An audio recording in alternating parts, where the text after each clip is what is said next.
Salut, c'est Pia. Bienvenue dans l'épisode 2 de l'Es Podcast IA. Aujourd'hui, on parle de machine learning, le mot magique qui fait monter les valorisations des startups depuis 2015. Le mot que ton DSI met dans toutes ses présentations, même quand il ne sait pas trop ce qu'il y a derrière. Le mot qu'on traduit parfois maladroitement en français par apprentissage automatique, ce qui sonne quand même beaucoup moins sexy. Dans l'épisode précédent, on a vu que le machine learning, c'était la deuxième poupée russe, une sous-discipline de l'IA. Aujourd'hui, on ouvre cette poupée. Tu vas comprendre comment, concrètement, une machine apprend. Pourquoi tout repose sur les données. Quelles sont les 3 grandes familles d'apprentissage. Et surtout, pourquoi 80% du boulot d'un projet IA n'est pas dans le modèle, mais dans les données. Si tu retiens ça, tu auras déjà compris plus que la moitié des intervenants à la prochaine conférence tech. Première chose, le machine learning, c'est une inversion totale de la programmation classique. Petite démonstration. En programmation classique, un développeur écrit des règles. Par exemple, si la facture dépasse 10 000 €, alertez le service comptable. La logique est explicite. L'humain code la règle, la machine l'exécute. En machine learning, on inverse complètement le sens. Tu fournis à la machine beaucoup d'exemples, des factures avec leur statut alerte ou pas alerte, et c'est l'algorithme qui trouve tout seul la règle implicite. Tu n'as plus besoin de la connaître à l'avance. C'est ce qui rend cette approche magique pour les problèmes où les règles existent dans les données, mais sont trop complexes ou trop nombreuses pour être codées à la main. Reconnaître un visage, détecter une fraude bancaire, recommander un produit, traduire un texte, tout ça, c'est impossible à coder en règles explicites. Mais en montrant suffisamment d'exemples à un modèle, il apprend. Maintenant, il y a 3 grandes familles d'apprentissage. Note-les bien, parce que tu vas les recroiser toute ta vie professionnelle. Famille numéro 1, l'apprentissage supervisé, de loin la plus utilisée en production. Tu donnes au modèle des pairs une entrée et la bonne réponse, et le modèle apprend la correspondance. Pour t'aider à visualiser, c'est comme un enfant qui apprend les animaux avec des cartes flash. Tu lui montres une photo de chat, tu dis « chat ». Photo de chien, tu dis « chien ». Au bout de quelques centaines de répétitions, il généralise et reconnaît un nouveau chat qu'il n'a jamais vu de sa vie. Dans l'apprentissage supervisé, tu as 2 sous-cas. La classification, quand la sortie est une catégorie, spam ou pas spam, chat ou chien, frauduleux ou normal. Et la régression, quand la sortie est un nombre, prédire un prix immobilier, une consommation énergétique, un délai de livraison. Famille numéro 2, l'apprentissage non supervisé. Là, pas de bonne réponse fournie. Le modèle doit trouver lui-même une structure dans les données.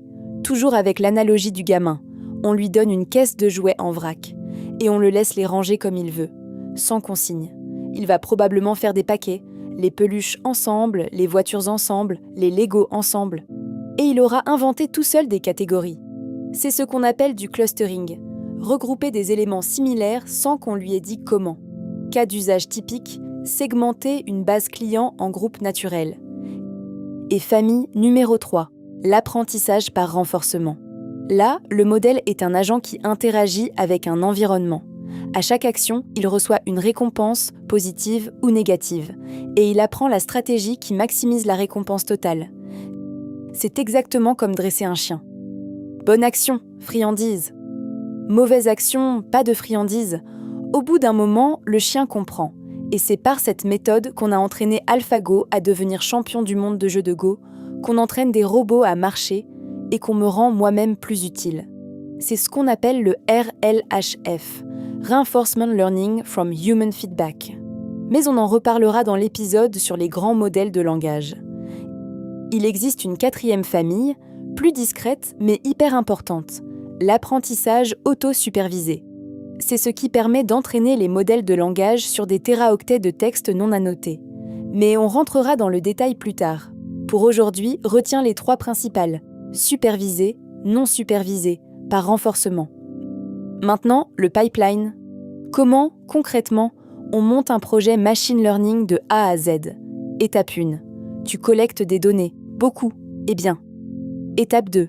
Tu les prépares. Nettoyage, normalisation, création de variables utiles. C'est ce qu'on appelle le feature engineering. Et c'est là que se joue la moitié du résultat final. Étape 3, et celle-ci est cruciale, je te le promets. Tu découpes tes données en 3 jeux, pas 1, pas 2, 3. Le jeu d'entraînement, le jeu de validation et le jeu de test. Pourquoi 3 ? Réfléchis avec moi. Le jeu d'entraînement, c'est là où le modèle apprend, c'est son cours de l'année. Le jeu de validation, c'est ce qui te permet de comparer plusieurs versions du modèle et choisir la meilleure. Genre, les contrôles continus. Et le jeu de test, c'est l'examen final. Il ne doit jamais, je dis bien jamais, être utilisé pendant l'apprentissage. Sinon, tu triches sans t'en rendre compte et ton modèle aura l'air génial en évaluation, puis il s'effondrera en production. C'est ce qu'on appelle le data leakage, la fuite de données. C'est le pire ennemi du data scientist débutant. C'est exactement la différence entre étudier avec d'anciens sujets de bac, ce qui est sain, et étudier avec le sujet de l'examen de cette année, ce qui s'appelle de la triche. Si tu fais ça, tu n'auras aucune idée si ton modèle marche vraiment. Étape 4, tu entraînes le modèle. Étape 5, tu l'évalues sur le jeu de test. Étape 6, tu le déploies en production. Et étape 7, tu le monitores.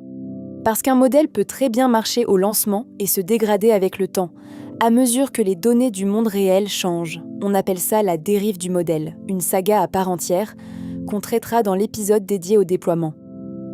Bon, 2 mots sur les algorithmes. Et là, je vais te livrer une vérité industrielle peu dite, mais super importante. Tu vas entendre parler de plein de noms. Régression linéaire, régression logistique, qui malgré son nom et de la classification, arbre de décision, Random Forest, SVM, KNN, Naive Bayes, K-means, PCA. La liste est longue, presque effrayante. Mais voilà la vérité qui dérange dans l'industrie. Sur des données tabulaires, c'est-à-dire des tableaux avec des colonnes et des lignes, type Excel, un algorithme qui s'appelle le gradient boosting bat très souvent les réseaux de neurones les plus sophistiqués, pour une fraction du coût, pour un temps d'entraînement 10 à 100 fois plus rapide. Les frameworks comme XGBoost, LightGBM ou CatBoost dominent encore aujourd'hui Kaggle, c'est-à-dire la plus grande plateforme de compétition data science au monde. Donc si quelqu'un te vend du deep learning pour analyser un fichier client avec 40 colonnes, fuis. Ou alors demande pourquoi. Probablement parce que ça fait plus joli sur la slide. Le message à retenir, le deep learning, ce n'est pas la réponse à tout. C'est très bon sur certaines tâches, images, sons, langage, mais sur les données en tableau, le gradient boosting bien réglé est souvent imbattable. Parlons un peu des métriques. Parce que tu vas voir, c'est un endroit où on peut facilement se faire avoir. Pour la classification, la métrique la plus connue, c'est l'accuracy, autrement dit la précision globale. Combien de bonnes réponses sur le total ? Simple, intuitive et trompeuse. Petit piège que je veux que tu retiennes à vie. Imagine que tu cherches à détecter de la fraude bancaire. Sur 100 000 transactions, une seule est frauduleuse. Donc si je te fais un modèle qui dit toujours « pas de fraude » sans jamais réfléchir, j'ai 99,999% d'accuracy. Génial, non ? Sauf que je n'ai jamais détecté une seule fraude. Mon modèle est totalement inutile. Donc sur les classes déséquilibrées, l'accuracy ment. Il faut regarder d'autres métriques, notamment la précision et le rappel. Et là, je te donne l'analogie qui va te faire retenir ça à vie. La précision, c'est ce qui compte pour un agent de sécurité à l'entrée d'une boîte de nuit. Sa question, c'est « Parmi les gens que je laisse entrer, combien sont vraiment OK ?» Il doit maximiser la précision. 0 faux positif. 0 mec mal intentionné qui l'aurait laissé passer. Le rappel, c'est ce qui compte pour un maître nageur.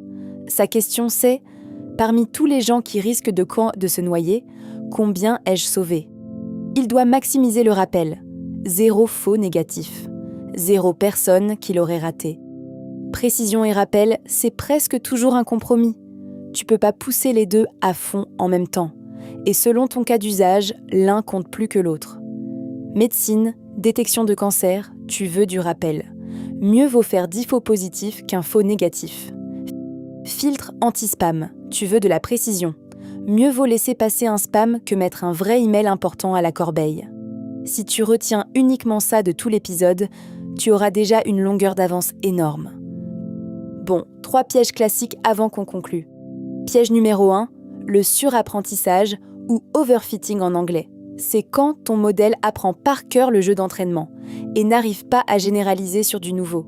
Imagine le crack qui sort 20 sur 20 sur toutes les annales du bac, mais qui se retrouve perdu dès qu'on lui pose une nouvelle question. Symptômes, excellente performance en entraînement, médiocre en test. Remède, plus de données, modèle plus simple, ou des techniques comme la régularisation. Piège numéro 2, son contraire, le sous-apprentissage. Le modèle est trop simple pour capter la complexité du problème. Performance nulle partout. Remède, modèle plus complexe ou plus de variables. Et au milieu de tout ça, il y a le grand arbitrage du machine learning. Le compromis biais-variance. Imagine 2 archers sur un stand de tir.